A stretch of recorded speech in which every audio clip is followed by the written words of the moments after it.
اگر آپ ہمارے چینل پر پہلی مرتبہ آئے ہیں اور اگر آپ کو یہ لیکچر پسند آیا ہے تو ہمارے چینل کو لائک اور سبسکرائب ضرور کر دیں۔ بہت شکریہ۔ السلام علیکم خواتین و حضرات۔ آج مرزا غالب کی جو غزل ہمارے سامنے ہے اس میں صرف 3 اشعار ہیں۔ آپ کو ہم پہلے بھی بتلا چکے ہیں کہ مرزا غالب کی جو دیوان ہے اس میں بعض اوقات بہت ہی کم شعر آپ کو ملتے ہیں، بعض اوقات تو صرف ایک ہی شعر ملتا ہے، کیونکہ مرزا نے اپنے کلام سے بہترین انتخاب چھاپنے کی کوشش کی اور یقیناً وہ اور ان کے ساتھی اس کوشش میں کامیاب بھی رہے کہ ہمارے سامنے اب جو دیوان آیا ہے وہ یقیناً ایسا ہے کہ اس کا ہر شعر موتیوں میں تولنے کے قابل ہے۔ بہرحال اب ہم اس کا پہلا شعر دیکھ رہے ہیں۔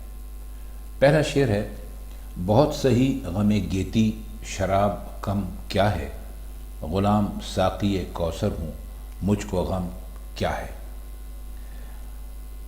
اس شعر میں لفظ آیا ہے گیتی۔ گیتی کا مطلب ہوتا ہے دنیا۔ یہاں غالب نے اس کو زمانہ کے معنی میں استعمال کیا ہے، تو آپ زمانہ بھی کہہ سکتے ہیں۔ ساقی کوثر،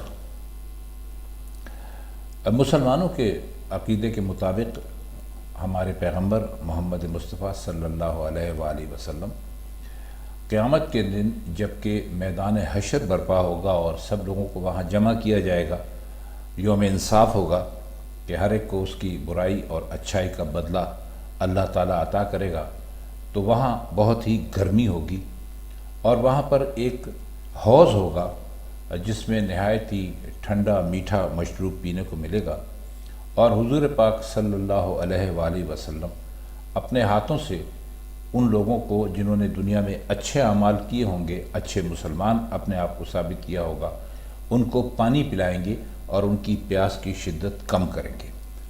یہ غلام ساقی کوثر کی تھوڑا سا پس منظر تھا جو ہم نے بتا دیا ان دوستوں کے لیے کہ جن کا فیتھ یا عقیدہ کچھ الگ ہے اور وہ اس بات کو نہیں جانتے جس کو کہ عام مسلمان کا بچہ جانتا ہے۔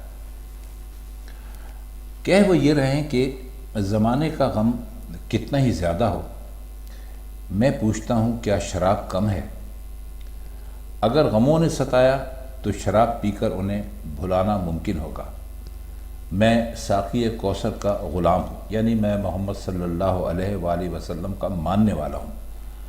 دنیا میں جتنے بھی غم پیش آئیں مجھے آخرت میں آقا کی طرف سے شراب کوثر ملے گی۔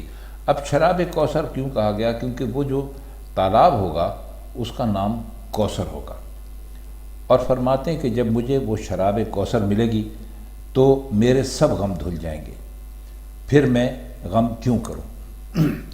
اس شعر سے ہمیں اپنے ایک دوست کا کمنٹ یاد آیا۔ ابھی کچھ دن پہلے کمنٹ سیکشن میں ایک دوست نے کہا تھا کہ آپ خواہ مخواہ غالب کو مسلمان ثابت کرنے کی کوشش کرتے ہیں۔ غالب لا مذہب آدمی تھے، ان کا کوئی مذہب نہیں تھا، یعنی وہ دہریہ تھے۔ تو ہم نے ان کو کہا تھا کہ ہم مناسب وقت پر آپ کو اس کا جواب دیں گے۔ تو آج دیکھیے کہ یہ شعر سامنے آ گیا، اور اس میں اگر غالب دہریہ ہوتے یعنی وہ مذہب کے ماننے والے نہ ہوتے تو اپنے آپ کو حضور پاک صلی اللہ علیہ وآلہ وسلم کا غلام قرار نہ دیتے، کیونکہ جو لوگ دہریہ ہوتے ہیں جن کا کوئی مذہب نہیں ہوتا تو ظاہر ہے وہ کسی بھی مذہب کو نہیں مانتے۔ جب خدا کو نہیں مانتے تو کسی مذہب کو کیا مانیں گے؟ تو جب وہ کسی مذہب کو نہیں مانتے تو کسی مذہب کے کسی پیغمبر کو کیسے مان سکتے ہیں؟ تو اس شعر سے یہ بات بھی ثابت ہوتی ہے کہ بہرحال غالب کا ایک عقیدہ تھا اور وہ مسلمان تھے۔ اس کا اگلا شعر ہے: تمہاری طرز و روش جانتے ہیں ہم کیا ہے، رقیب پر بھی ہے اگر لطف تو ستم کیا ہے۔ طرز و روش کا مطلب ہوتا ہے طور اور طریقہ، اور رقیب ہم آپ کو کتنی ہی مرتبہ بتلا چکے ہیں کہ ایک ہی معشوق کے جب 2 عاشق ہوتے ہیں تو وہ دونوں ایک دوسرے کو رقیب کہتے ہیں۔ لطف کہتے ہیں مہربانی کو، اور ستم کہتے ہیں ظلم کرنے کو۔ اب اس شعر میں مرزا غالب اپنے محبوب سے مخاطب ہے، فرماتے ہیں کہ بھائی ہم تو تمہارا ہر طور طریقہ بہت اچھی طرح جانتے ہیں، اور جب ہم تم سے گلہ کرتے ہیں، شکایت کرتے ہیں، تو تم کہتے ہو کہ ہم نے تم پر کوئی ظلم نہیں کیا، لیکن ہمارے خیال میں تم نے ہم پہ بہت بڑا ظلم کیا ہے۔ کیا یہ بات درست نہیں ہے کہ تم نے ہمارے رقیب پر مہربانیاں شروع کر دی ہیں؟ تو اب تم خود ہمیں بتاؤ کہ ایک عاشق کے لیے اس سے بڑا ظلم اور کیا ہو سکتا ہے کہ اس کا محبوب اس کے رقیب کے ساتھ ہنس کر بولے، اچھا بولے، میٹھا بولے، اور اس کی روش ایسی ہو کہ جیسے کہ وہ اس کو چاہتا ہے۔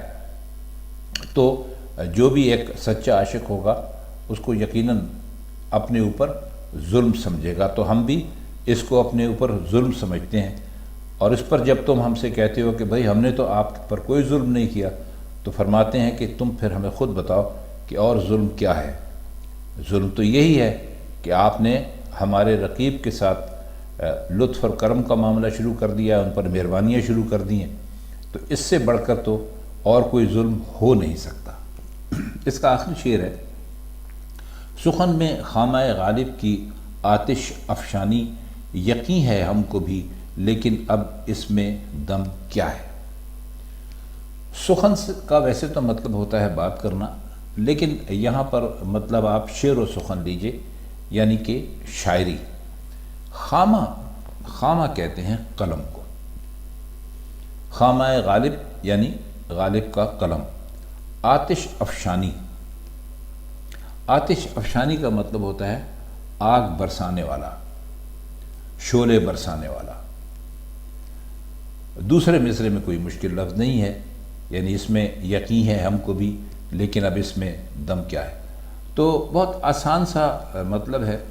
فرماتے ہیں کہ میرے یعنی اسد اللہ خان غالب کے قلم سے جو شعر و سخن کے شعلے برستے ہیں ان کا ہمیں بھی اعتراف ہے اور یقین کیے بیٹھے ہیں، لیکن اب سوال یہ ہے کہ اس بے مثال شاعر میں دم کہاں ہے؟ یہ شعر بھی ماضی کو مد نظر رکھتے ہوئے، ماضی کو یاد کرتے ہوئے، یا اپنی بیماری کی وجہ سے کم ہمتی جو پیدا ہو گئی تھی آخری عمر میں آ کے، غالباً یہ آخری عمر کی غزل ہے، آ کر جو ایک کمزوری کا احساس انسان کو ہونے لگتا ہے، اور پھر غالب کی زندگی تو ویسے بھی بہت ہی پریشانیوں میں گزری تھی، تو آخری عمر میں تو وہ بالکل ہی لاچار ہو کر رہ گئے تھے، تو ممکن ہے کہ یہ اس دور میں یہ غزل کہی ہو اور اس میں یہ شعر بھی آ گیا ہو، یا کسی نے کہا ہو کہ حضرت اب آپ کے کلام میں پہلے جیسا جوش نہیں ہے، پہلے جیسا خروش نہیں ہے، تو آپ نے فرمایا ہو کہ بھائی ہم تو وہی ہیں جس کے قلم سے کسی زمانے میں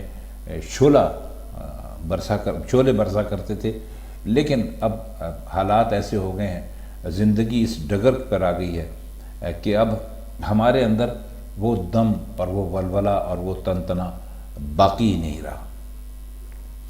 غالب بہت سچے شاعر تھے، جس زمانے تک بہت کچھ کہا انہوں نے، جس کے اندر بہت حوصلہ بھی تھا، ہمت بھی تھی، بغاوت بھی تھی کسی حد تک، لیکن پھر وقت کے ساتھ ساتھ جب وہ خود ڈھلتے گئے تو ان کی شاعری کا تھوڑا رنگ بھی تبدیل ہو گیا۔ کم از کم اس شعر سے تو یہی انداز ہوتا ہے، وہ اپنے آپ پہ کہتے ہیں کہ ہمیں یقین تو ہے کہ ہم اب بھی اپنے قلم سے شعلے برسا سکتے ہیں، لیکن اب ہمارے اندر دم باقی نہیں رہا۔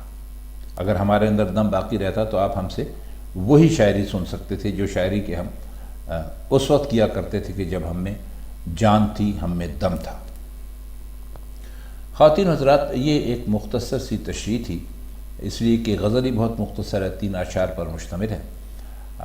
اب ہم آپ سے صرف اتنا عرض کریں گے کہ ممکن ہے کہ اس سلسلے میں، یعنی یہ جو ہم یہاں پر غزلوں کی شرح کرتے ہیں، کچھ دن کا وقفہ آ جائے، کیونکہ ہم اپنی کچھ ذاتی اور نجی مصروفیات کی وجہ سے یوٹیوب کو بہت زیادہ وقت نہیں دے سکیں گے، لیکن بہرحال انشاءاللہ یہ سلسلہ چلتا رہے گا جب تک زندگی اور صحت ہے۔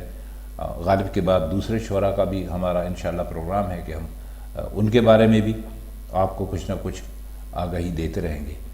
تو آج کے لیے بس اتنا ہی، آپ سے انشاءاللہ بہت جلد مرزا غالب کی یا کسی اور دوسرے شاعر کی، ہمارے جو پرانے شعراء ہیں، کسی اور غزل کے ساتھ پھر ملاقات ہوگی۔